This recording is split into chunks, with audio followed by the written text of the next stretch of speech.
Nous voilà arrivés au chapitre 4 que j'ai intitulé la rédemption et l'héritage. Et j'espère que ceux qui nous écoutent à travers les différentes plateformes pourront lire ce chapitre 4 avant d'écouter ce que Dieu a à nous dire dans ce chapitre 4. Alors, bien sûr, je n'ai pas toutes les réponses.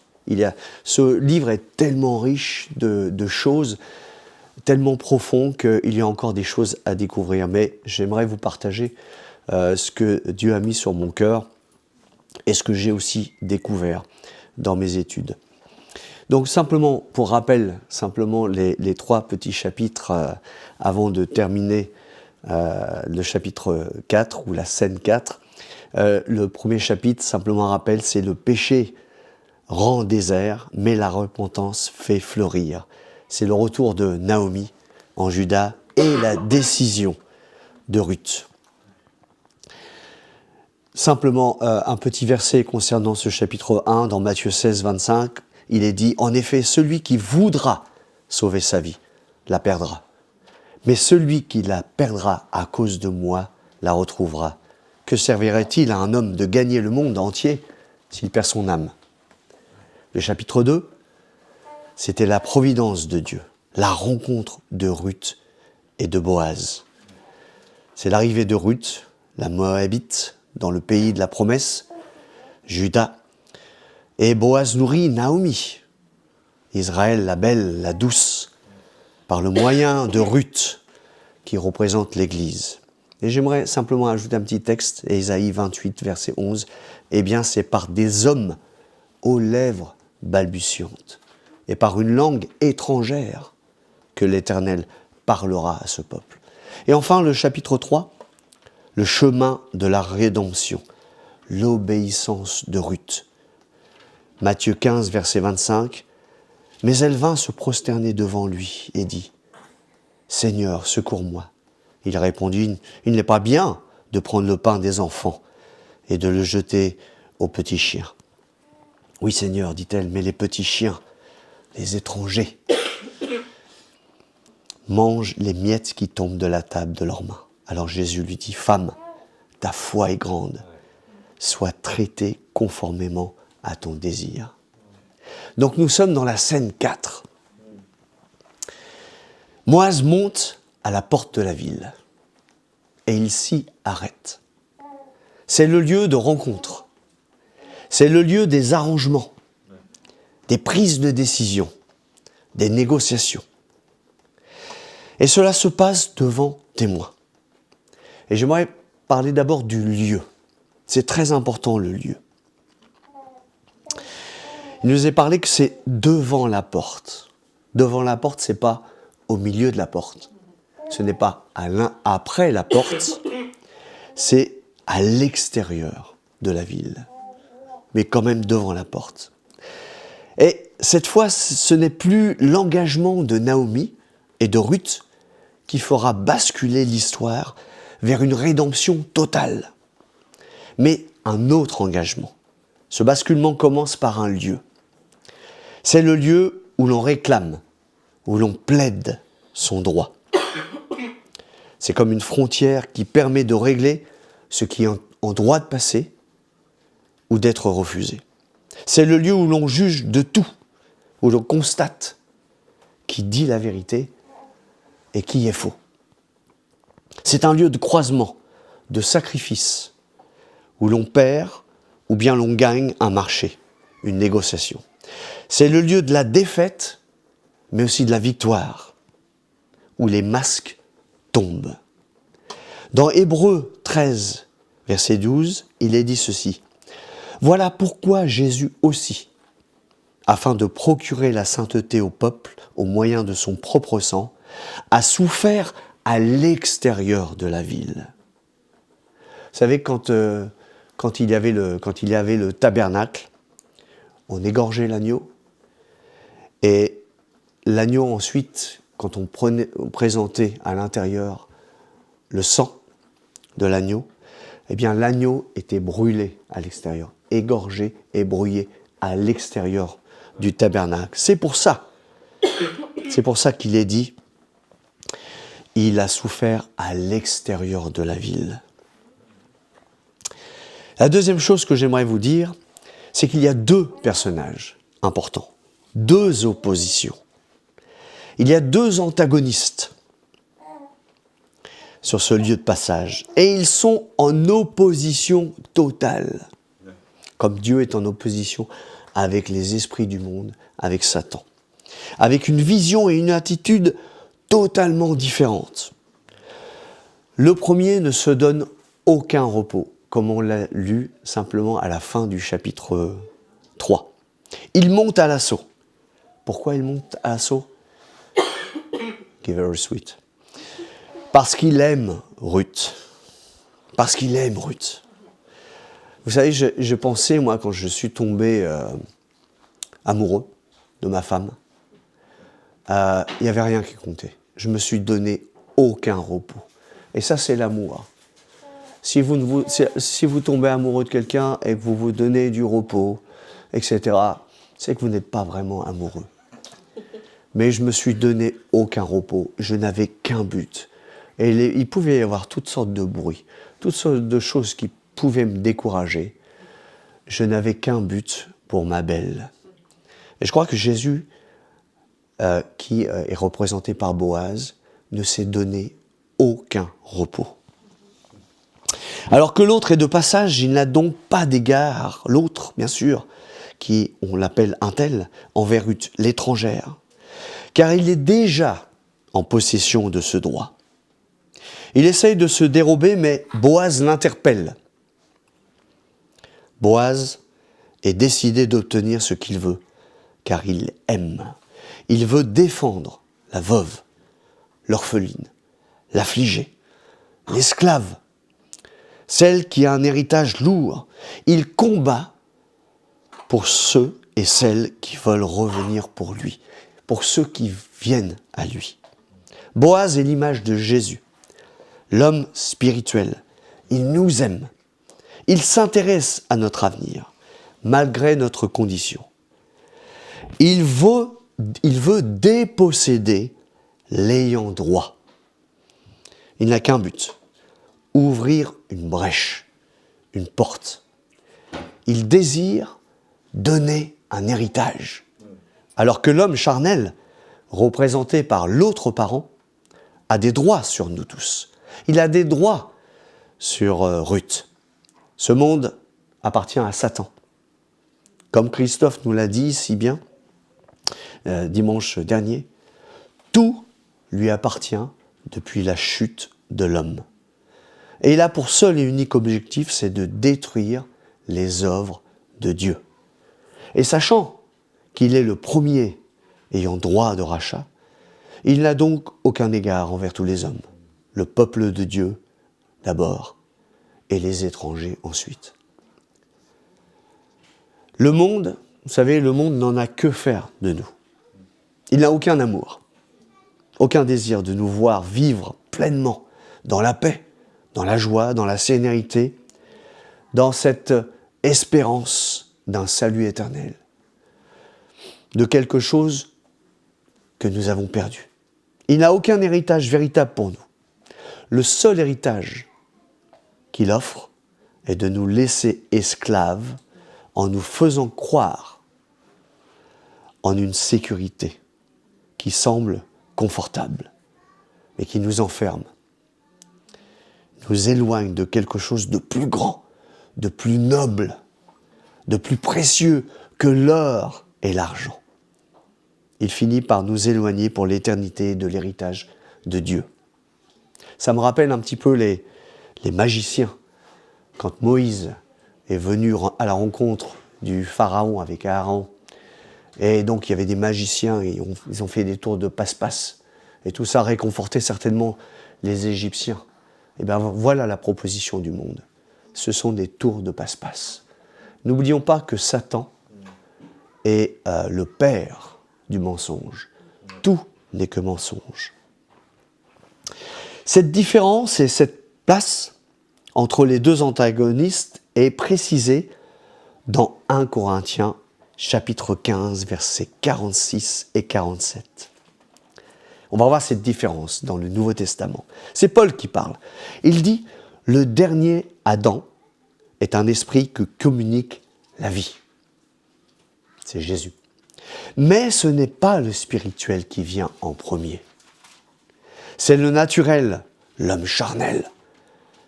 L'homme dans la nature pécheresse. Ce qui est spirituel vient ensuite. Le premier homme, tiré de la terre, est fait de poussière. Le second homme, le Seigneur, est du ciel. Et Boaz est du ciel. L'homme à l'origine était parfait. Il était en communion avec Dieu, en parfaite harmonie, jusqu'à ce qu'il devint sous la domination de celui qui l'a fait chuter.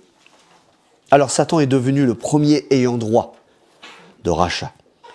Vous savez, il l'a acquis par la désobéissance de l'homme, par le péché qui est entré en l'homme. Mais, Dieu avait une stratégie. Dieu avait un stratège, le sacrifice, par la grâce et aussi par la repentance. Boaz, dans ce troisième point, il détruit littéralement les plans de rachat du prétendu acquéreur. Il les expose à la vue de tout le monde. C'est grâce au fruit du sacrifice, puis de la repentance. L'acte de possession est d'abord fragilisé, ébranlé, puis annulé. Parce qu'il marque une incompatibilité avec la nature du prétendu acquéreur. Et donc celui-ci est exposé. Au verset 5, il déclare « Prends pour toi mon droit de rachat, car je ne peux pas l'exercer. » Il ne peut pas l'exercer. C'est impossible, après ce que Boaz démontre qu'il l'exerce. Regardons dans Colossiens, chapitre 2, versets 14 et 15. C'est une référence. Je pense que Paul fait référence à Ruth ici. Colossiens 2, versets 14 et 15. Il a effacé l'acte rédigé contre nous, qui nous condamnait par ses prescriptions. Et il l'a annulé en le clouant à la croix. Il a ainsi dépouillé les dominations et les autorités et les a données publiquement en spectacle, en triomphant d'elles par la croix.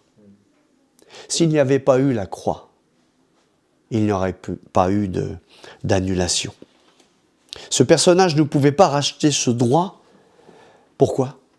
Parce qu'il aurait compromis ses valeurs et détruit son héritage. En répondant et exposant sa crainte de détruire son héritage, qu'est-ce qui se passe ? Il dévoile ses valeurs, son égoïsme, son manque de sacrifice, son manque d'amour. Alors il est démasqué devant les anciens et devant le peuple. Ça, c'était le verset 15. Et les a donnés publiquement. Boaz les a donnés publiquement en spectacle, en triomphant d'elle. C'est ce qu'a fait Jésus. Et il est insupportable pour lui, ce un tel, de se compromettre avec Ruth, celle qui vient d'un peuple étranger, mais qui se repent et se soumet à Boaz, le Rédempteur, celui qui a ouvert une nouvelle porte, une brèche. L'ancienne alliance est représentée par Naomi. Elle est juive. Il fallait des sacrifices pour couvrir les péchés du peuple juif. Mais maintenant, Ruth obtient une nouvelle alliance, donnée par Boaz. Rien ne peut faire obstacle. Rien.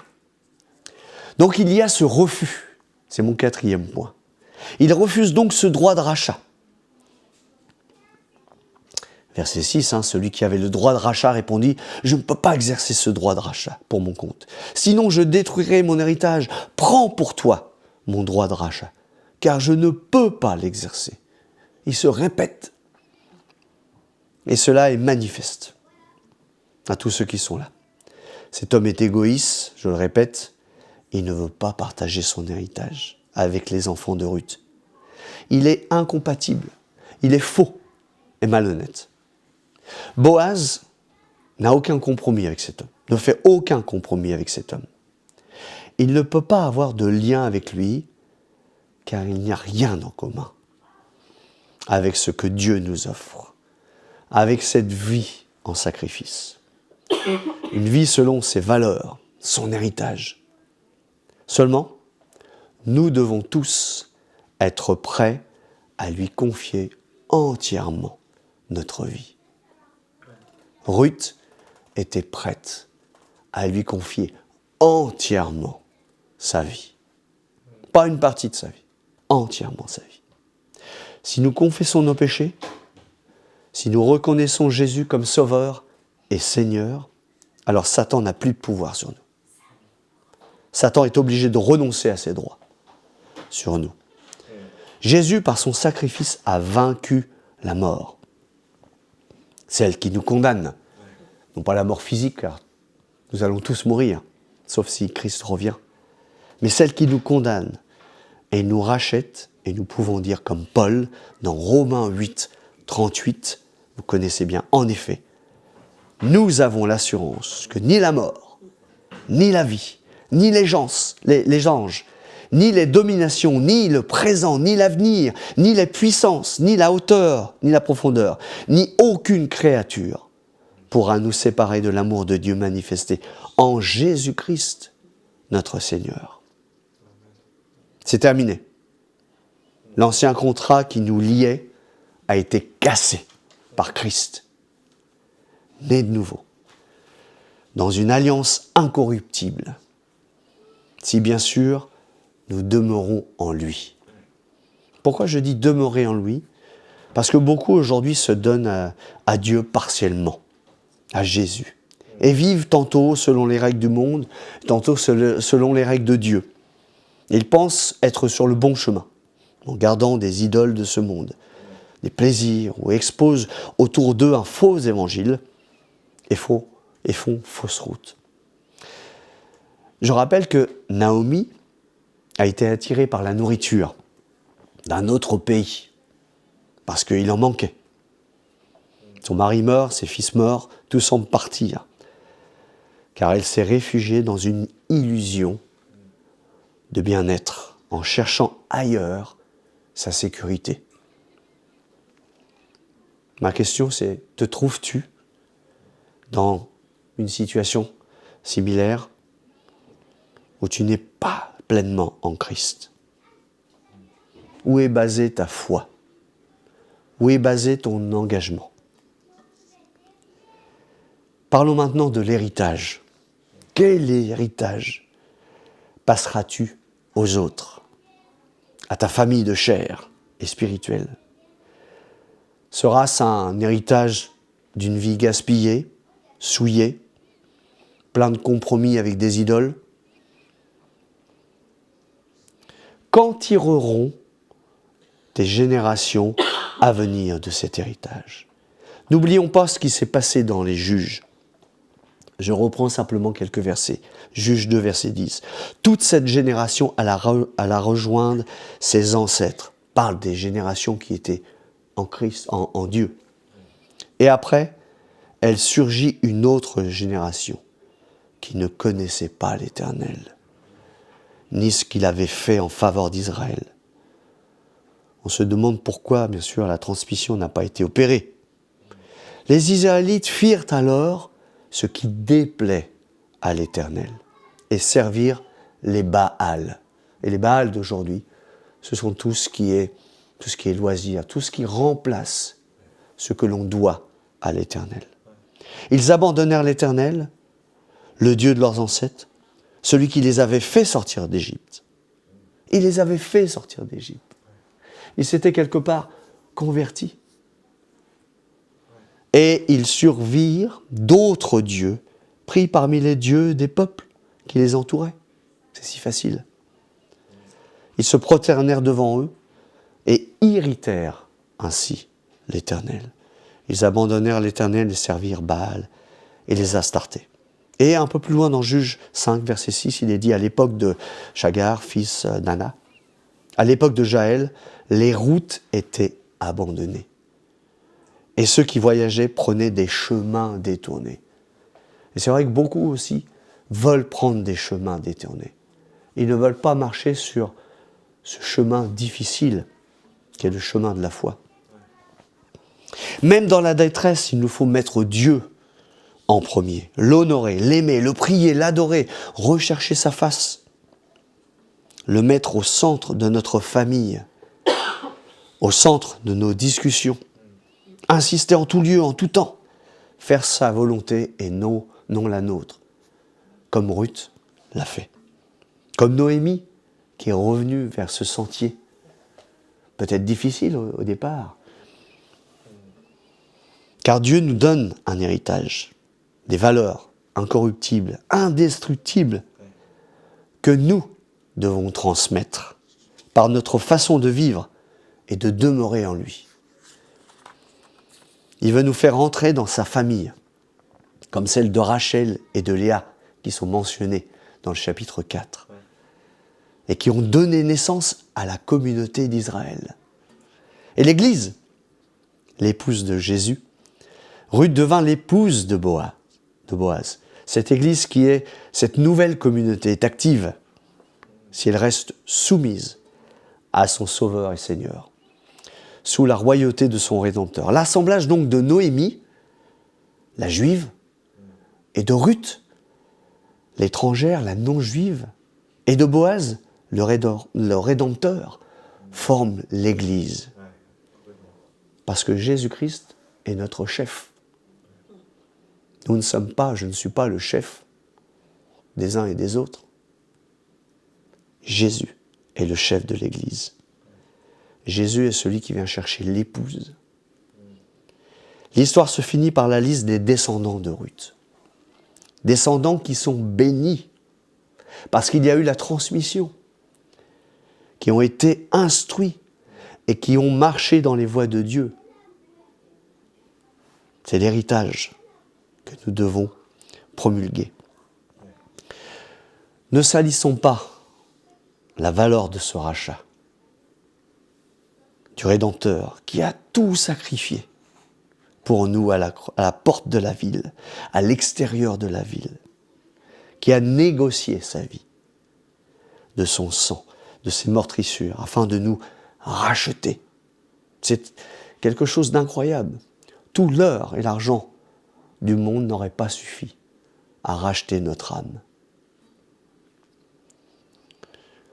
Utilisons-nous ce rachat, cette perle précieuse, d'abord dans notre vie, ensuite dans notre famille et dans notre entourage, ou bien vivons-nous pour ce monde, en quête d'autres solutions, en mettant de côté les instructions de Dieu?